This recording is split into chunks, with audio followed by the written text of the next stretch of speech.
तरीके से हम सी प्लस प्लस के अंदर यूज करने वाले हैं।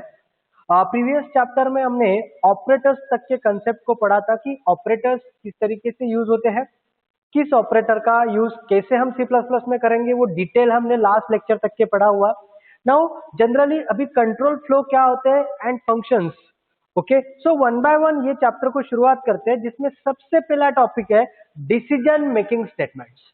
Yes guys, decision making statement का मतलब क्या होता है। अब इस ये कंसेप्ट देखने के पहले जितने भी प्रोग्राम हमने सी प्लस प्लस के अंदर किए हैं उनमें आपको एक फ्लो नजर आया होगा। फ्लो नजर मतलब इन दी सेंस मतलब सपोज आपने कोई प्रोग्राम लिखा हो, for example integer main function हम यहाँ पे लिखते हैं और statement 1, statement 2, statement 3 and number of statement हम यहाँ पे लिखते हैं और फिर प्रोग्राम को खत्म करते हैं। राइट नाउ जब भी हम इस प्रोग्राम को रन करते हैं तो कंपाइलर जो होता है सबसे पहला जो स्टेटमेंट होता है वहां पे एंट्री करके इसको एग्जीक्यूट करेगा, इसको एग्जीक्यूट करेगा, इसको एग्जीक्यूट करेगा। स्टेप बाय स्टेप जो स्टेटमेंट हमने लिखे इनको सीक्वेंशियली एग्जीक्यूट करता है, ना ही कोई स्टेटमेंट को रिपीट करेगा और ना ही कोई स्टेटमेंट को स्किप करेगा। Okay, so this is a basically sequence to execute a program one by one. जितने स्टेटमेंट्स हम लिखेंगे वन बाय वन सभी स्टेटमेंट वहां पे एग्जीक्यूट होके, but while doing a programming this is not necessary कि सभी स्टेटमेंट मुझे परफॉर्म करना है।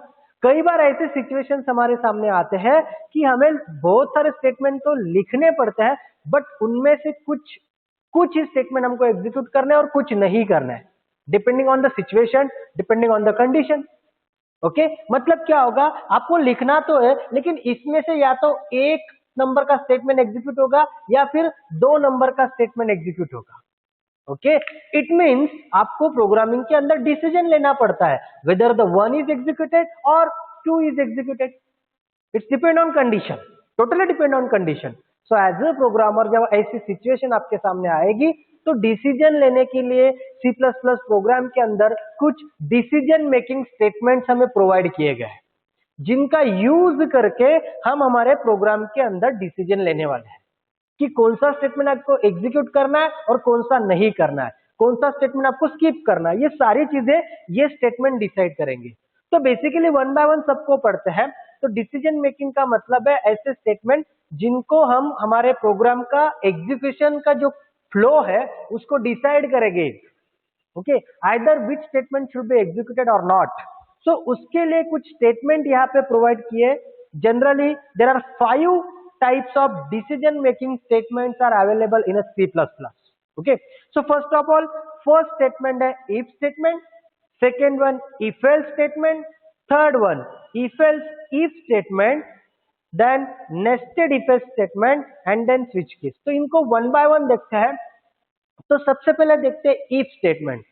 सबसे पहले देखते हैं if statement। Now guys, if statement ये जो statement है बेसिकली जब हम इसको लिखेंगे तो इसके अंदर जो ब्लॉक लिखा जाएगा, so if statement allows the block of code to be executed only when a specified condition is true. Yes, इसके अंदर ये इसका सिंटैक्स है, किस तरीके से हम इसको लिखेंगे। सिंटैक्स में पहले हम इफ लिखेंगे, इफ के ब्रैकेट में कंडीशन लिखेंगे। क्या लिखेंगे? कंडीशन। तो बेसिकली ये जो कंडीशन है ये आइदर ट्रू या फिर आइदर फॉल्स वहां पे इवैल्यूएट होने वाली है। तो जब ये कंडीशन ट्रू होगी तो इफ के अंदर जो ब्लॉक लिखा हुआ है उसको एग्जीक्यूट किया जाएगा। कब एग्जीक्यूट होगा? जब भी ये कंडीशन ट्रू होगी। And if the condition is false then this block will not be executed, ये स्किप किया जाएगा। समझ में आया आपको? तो अगर आपको वो स्टेटमेंट को एग्जीक्यूट करना या नहीं करना है वो किस पे डिपेंड रहेगा? It's depend on this condition. Depend on this condition. So basically ये उसका सिंटैक्स है और उसका जो काम करने का तरीका है बेसिकली फ्लो के थ्रू समझते हैं। फ्लो, अब ये जो फ्लो है यहाँ पे कंडीशन है, ये जो सिंबल आप देख रहे हो इट इज अ कंडीशन। इसको चेक किया जाएगा। If the condition is true, if the condition is true then the if block का जो कोड है वहां पे वो एग्जीक्यूट होगा और उसके बाद प्रोग्राम आगे के लिए जाएगा। But suppose if the condition is false, if the condition is false then compiler if block को स्किप करके इस रूट से आगे चला जाएगा। मतलब ये जो कोड है वो कब कब एग्जीक्यूट होगा? Only and only if the condition is true and if the condition is false the code will be skip. Code will be skip. तो this is a basic structure of if statement कि किस तरीके से ये काम करते हैं। तो इफ स्टेटमेंट को लिखने का सिंटैक्स जैसे आपको स्लाइड पे दिख रहा है उसी तरीके से आपको इफ लिखना है और इफ के अंदर आपको एक कंडीशन देना है, ओपन एंड क्लोजिंग ब्रैकेट देना है और यहां पे आपको स्टेटमेंट लिखना है। गाइस अब इसको एक प्रोग्राम के थ्रू समझते हैं कि किस तरीके से ये इफ स्टेटमेंट को जनरली हम यूज करते हैं। तो basically this is the example of if statement. Okay, basic example है। आपको चेक करना है एक यूजर से आपको उसका एज वहां पे रीड करना है और एज रीड करने के बाद आपको चेक करना है कि either it is enable for voting और नॉट, एलिजिबल फॉर वोटिंग और नॉट। बेसिक सीक्वेंस है। नाउ ये जो प्रोग्राम आपको स्लाइड पे दिख रहा है उसको रन करते हैं, एग्जीक्यूट करते हैं basically. So this is basic program. I am going to copy it here and paste it. Okay. Now see this guys. This is our basic program, which will be check either the user is eligible for voting or not. I am going to save it. First of all, voting. I am giving the name voting.c++. Okay, now see this guys, program को समझते हैं पहले, फिर बाद में उसका execution देखते हैं। ये स्ट्रक्चर आपको सबको याद है। एक वेरिएबल लिया इंटीजर एज, फिर यूजर को मैसेज दिया enter your as, enter your as, yes exactly. फिर यूजर उसके हिसाब से एज देगा, हमने उसको कैलकुलेट किया। नाउ इफ ब्लॉक मैंने लिखा हुआ है, if age is greater than और equal to 18 the condition is return with a combination of relational operators, जो हमने लास्ट लेक्चर में पढ़े रिलेशनल ऑपरेटर्स। तो ये जो रिलेशनल ऑपरेटर्स यहाँ पे लिखा है ग्रेटर देन और equal to, it means it will check whether the age is greater than और इक्वल टू 18। इफ ये कंडीशन कब ट्रू होगा? जब भी एज के अंदर जो वैल्यू आई है वो वैल्यू 18 से या तो इक्वल होगी या तो ग्रेटर होगी, क्योंकि एज का क्राइटेरिया आपको पता है, वोटिंग का criteria 18 and 18 plus they can be voting. So age greater than और इक्वल टू 18 अगर है देन ये स्टेटमेंट जो हमने लिखा है you are eligible for voting, वो मैसेज इसको जाएगा। अदरवाइज अगर वहां पे वो स्टेटमेंट नहीं है, मतलब कंडीशन अगर फॉल्स है, तो उसको मैसेज नहीं जाएगा, उसको मैसेज नहीं जाएगा। लेट सी, इसको रन करते हैं। सो सबसे पहले compile and run. If there is any error now stray, okay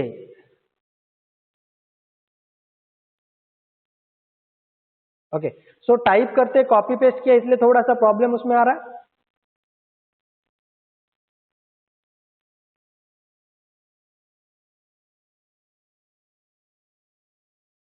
so hash include iostream, फिर यहां पे using name space STD integer main integer age cout /n enter your age, then cin age. If age is greater than or equal to 18 then the user will be eligible for voting, cout /n eligible for voting. ठीक है, now I am going to execute it.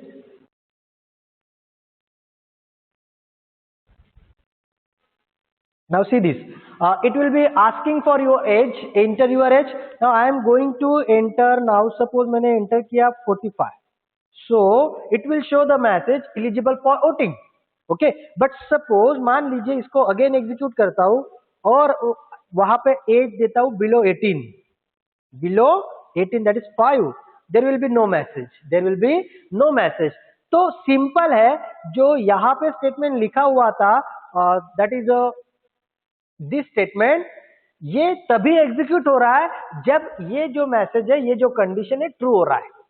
Okay, so guys इसीलिए वहां पे decision control structure जो है उनका use किया जाता है। अब यहाँ पे इफ स्टेटमेंट कैसे हमने यूज किया, if the condition is greater than और equal to 18 only then that time this message will be executing. Now see another example, maximum between two, दो नंबर से हमें अगर मैक्सिमम ढूंढना है, so integer A and B, now cout slash N, enter any two numbers, user को message दिया enter any two numbers, now cin A and B. ठीक है, now I am going to check if A is greater than B, अगर A greater है तो cout slash N, A is maximum, और A की value print कर देंगे, that's it. और अगर ऐसा नहीं है तो अगेन हम दूसरा इफ यूज करेंगे, B greater than A. Okay, now again यहाँ पे cout slash N, B is maximum, और यहाँ पे बी की वैल्यू प्रिंट कर देंगे। अब मान लीजिए सपोज ऐसा भी नहीं है तो हमें इक्वालिटी भी चेक करना पड़ेगा। So if A is equal to B, then cout slash N, both are same, both are equal, both are equal. ठीक है guys, semicolon is there. Now इसको सेव करते हैं एंड देन एग्जीक्यूट करते हैं। Okay, before C in expected semicolon, yes, semicolon is missing here.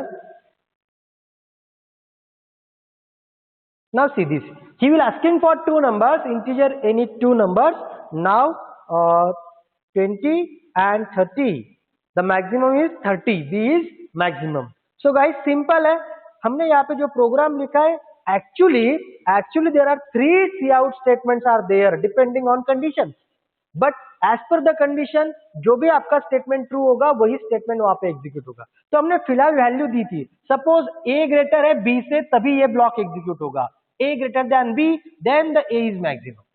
अगर ऐसा नहीं है तो कंपाइलर आगे जाएगा, चेक करेगा बी ग्रेटर देन ए, अगर बी की वैल्यू ए से ग्रेटर है तब ये मैसेज ट्रू होगा, बी इज अ मैक्सिमम।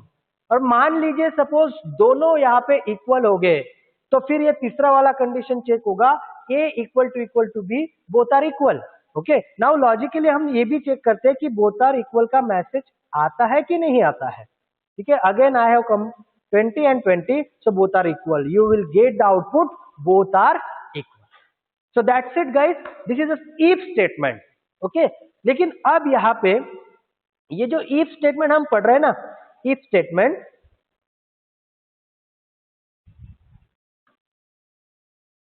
तो इफ स्टेटमेंट का एक ड्रॉबैक है। ड्रॉबैक क्या है कि यहाँ पे सिर्फ अगर कंडीशन ट्रू है तो उसके ऊपर एक्शन हो रहा है, लेकिन फॉल्स के ऊपर कोई एक्शन नहीं है। ओके, अब मान लीजिए सपोज आपको एक कंडीशन के दोनों जो एस्पेक्ट है, that is true aspect and false aspect, दोनों के ऊपर कोई एक्शन परफॉर्म करना है। मतलब सीधी सीधी बात है कि अगर कंडीशन ट्रू होगी तो ब्लॉक ए एंड कंडीशन अगर फॉल्स है तो ब्लॉक बी। मतलब ट्रू के ऊपर भी एक्शन होना चाहिए और फॉल्स के ऊपर भी एक्शन होना चाहिए। तो उसके लिए हमें दूसरा स्ट्रक्चर दिया है, that is if else statement, that is if else statement. Yes, यहाँ पे दो ब्लॉक होते हैं, कंडीशन एक ही होगा but there are two blocks. First one is if block, if the condition is true then the this block will be execute, and if the condition is false then the else block will be execute. Okay guys, so यहाँ पे ये condition एक ही होगा but there are two blocks, block 1 will be executed if the condition is true and block 2 will be executed if the condition is false। समझ में आया concept? इसलिए else black, exactly if के नीचे आपको else लिखना है। if you write the if and उसके नीचे अगर आपने else लिखा तभी ये एग्जीक्यूट होगा। सो बेसिकली ये लूप है, लूप के थ्रू समझते हैं उसको। ये कंडीशन है, अगर कंडीशन ट्रू होगा तो if ब्लॉक वहां पे एग्जीक्यूट होगा और उसके आगे चला जाएगा, बट अगर कंडीशन फॉल्स है तो एल्स ब्लॉक वहां पे एग्जीक्यूट होगा और फिर आगे जाएगा। Okay, so this is basically if and else block, जिसमें दोनों ऑप्शन आपके पास है। If the condition is true then this statement is executed, and if the condition is false, this statement is executed. जैसे लास्ट प्रोग्राम हमने as का देखा, जो as का प्रोग्राम है उसके अंदर हमने देखा वोटिंग का प्रोग्राम, जिसमें मैंने क्या किया था, सिर्फ एलिजिबल है क्या वो चेक किया था, बट अगर वो ग्रेटर देन नहीं है, मतलब अगर उसने कुछ रॉन्ग वैल्यू दी 5 या 10 दी तो कोई मैसेज नहीं आ रहा था, तो उसमें अगर हम मैसेज देने की कोशिश करें उसके, तो सेम प्रोग्राम है, ओके, जिसमें हमने किया था इंटीजर एज और यहाँ पे cout slash N enter your age, okay, and then user age enter करेगा, फिर हमने लिया cin age, if age is greater than और equal to 18 then this is if block, cout slash N you are eligible for voting, okay. But suppose मान लीजिए अब ये else block मैं यहाँ पे लिखता हूं, एल्स अगर कंडीशन फॉल्स होता है, मतलब यूजर लेस देन 18 वैल्यू देता है, तो उसको वो भी तो मैसेज डिस्प्ले कराना चाहिए ना कि भाई you are not eligible, so you are not eligible for voting, ठीक है। सो अभी डिपेंडिंग ऑन द कंडीशन कौन सा मैसेज आएगा ये कंडीशन के ऊपर डिपेंड रहेगा। If the condition is true then this message will be show, and if the condition is false then this message will be show. Look at here, now enter your age, so as usual मैं यहाँ पे 20 देता हूं, it will be show you are eligible for voting, okay. But now again I am going to execute it and now enter the value below 18 that is 15. Now as per the condition message is show you are not eligible for voting, you are not eligible for voting. So guys यहाँ पे आपको समझ में आया होगा कि अगर हमने if else ब्लॉक लिखा है तो कोई एक ही block at a time execute होगा, दोनों ब्लॉक एग्जीक्यूट होना पॉसिबल नहीं है। क्यों पॉसिबल नहीं है? क्योंकि either this condition is false or true, एक तो फॉल्स होगी एक तो ट्रू होगी, और उसके ऊपर ही आपका मैसेज डिपेंड है। तो basically this is called as decision control structure, this is called as decision control structure. तो पहले हमने इफ देखा, तो इफ ऐसा ब्लॉक है जिसमें सिर्फ ट्रू पे ऊपर एक्शन है, बट समटाइम्स हमें ऐसा सिचुएशन आता है कि आपको कंडीशन फॉल्स होने पे, ट्रू होने पे एक ब्लॉक और फॉल्स होने पे दूसरा ब्लॉक अगर एग्जीक्यूट करना है तो second statement is there that is if else, if and else. तो इफ के अंदर कंडीशन होता है, एल्स के अंदर नहीं होता है। इफ के अंदर जो कंडीशन है उसके ऊपर दोनों स्टेटमेंट डिपेंड है। If the condition is true this statement is executed, and if the condition is false else block is executed. That's it, basic structure है।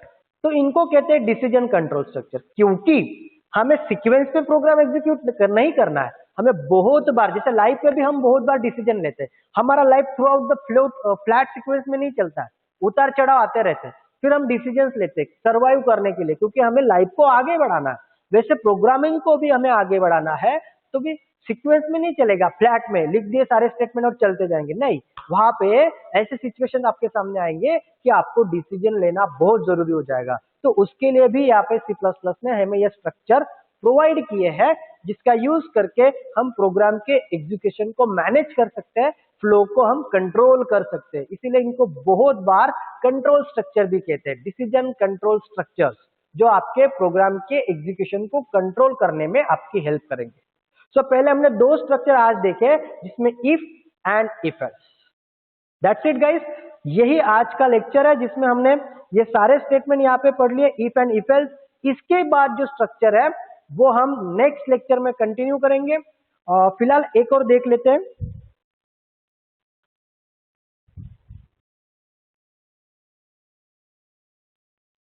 ओके, इफ एल्स लैडर है, नेस्टेड इफ एल्स है and switch case है। तो basically if else ladder को आज समझ लेते हैं, फिर nested if else and switch case next lecture में समझेंगे।